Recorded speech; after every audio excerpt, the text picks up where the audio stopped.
Dave and Judy Collins have been donating their time and talents for more than 25 years. Every spring, the Queensbury Realtors organize a realtor team to help the Double H Ranch in Lake Luzerne, which serves children from around the world dealing with life-threatening illnesses. We had 50 realtors the first year, and now we're doing about 35, and it's the same. There's a core that comes back every year, and those are great people. Once they're here and they realize all the good that they do, planting flowers, raking, painting, this is before season, before the children come, their heart just falls in love and they say, we're giving this to the children. And then we, at some point, had a number of realtors, I want to say maybe more than 35, who came up for registration. And they saw the children and the parents and the doctors and the nurses, and that's when they fell in love with the camp too. It's a labor of love that has grown over the years. A great deal. We look forward to it every year. It's just a whole bunch of fun, and seeing, some realtors are way up north and we don't see them except at the ranch. It's always good to give them a hug and say welcome back. The Collins have recently expanded their community service endeavors as well.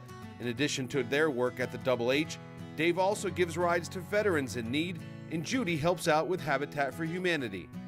I started giving veterans rides to one of the two pickup points for the VA hospital in Albany. And I pick them up at their house, if they're close to home. Pick them up at their house and drive them to the bus station. And they're extremely appreciative. They just, it's neat. It's neat to do it. And I got some pretty good friends out of the vet. I'm a veteran myself, so we get some pretty good friendships out of that. We helped a family move to a house in South Glens Falls after Habitat helped fix up the house, and we watched a mom with her 2 young children move into a house and to be independent, and that was wonderful. So that what they built the furniture store in South Glens Falls as well. We went over and helped paint the building and helped move the material in, and people just realize that by buying, they're helping themselves, but they're also helping someone else. Their Community Service Award is well-earned recognition, but not one that will slow the Collins down, at least not yet. Eventually we'll have to, but I don't see it in the foreseeable future. Not yet. Not yet. Not yet. It's still We just enjoy doing it a lot. We enjoy being at the helm. No, we're not going to stop.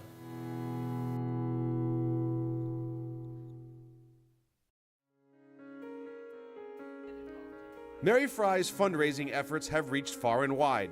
For nearly the past 2 decades, the Clinton County Realtor has raised money for the United Way, hospice, and now something a little closer to her heart, the Wish Fund, which she helped create to grant wishes to terminally ill adults. In 2015, early 2015, I got diagnosed with lung cancer. And since that time, I've spent a lot of time up at the Cancer Center at CVPH. And through talking with one of the staff up there, she had told me about how they were working on a big fundraiser for a young man who, in his early 20s, born with Down syndrome, but had also contracted a cancer, and he was a big Yankees fan. And so they were doing everything they could to kind of arrange a day at Yankee Stadium for him. And she was telling me how that there aren't any real programs. There's one national program for adults. Everything else is for kids. So I got the group together and I thought, here's an idea. It's local. We all know somebody that, got that, just found out they had pancreatic cancer or ALS or, something like that. And, would like to do something, like to go somewhere, kind of a bucket list kind of thing. And as a group, we thought, okay, let's create this fund.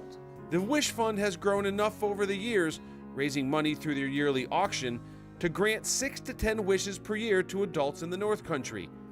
Experiencing the impact of those wishes firsthand is part of what keeps Fry going. I went to the wake of the mother and wife of a gentleman. They had 4 daughters, and her wish was to take the girls to the Bronx Zoo. She always wanted to go to the Bronx Zoo, so we packed them up and got them down in the city. And when I went to the wake, her husband told me that that trip was truly the last good time that she had. That, you know, she laughed and smiled with her daughters and husband, and it was just, you know, a gift from heaven for her. So, you know, it's rewarding. It's totally rewarding, which, you know, kind of gives me the energy to fight a little harder too. Though Fry has a lot to do with the Wish Fund's growth, so too do the people she surrounds herself with. I have a great group, and I couldn't do it by myself. I know I couldn't do it by myself. It's nice to be recognized. What we do, you know, we're such a, in the realm of realtor boards, Clinton County is, you know, in the lower 5%, let's just say, with our 134 members. And for us to go out and raise 30 grand a year, and not just do it once, but do it for 15 years, you know, it's $500,000. That's a lot of money. It's a lot of money, but we have a lot of fun doing it. One of our fun things is kind of the last hour after the auction. You know, everybody kind of sits back, puts their feet up, has a cocktail or two, and we all pat ourselves on the back. Laugh at the funny things that happened that night, and pat each other on the back for a job well done, because everybody deserves it.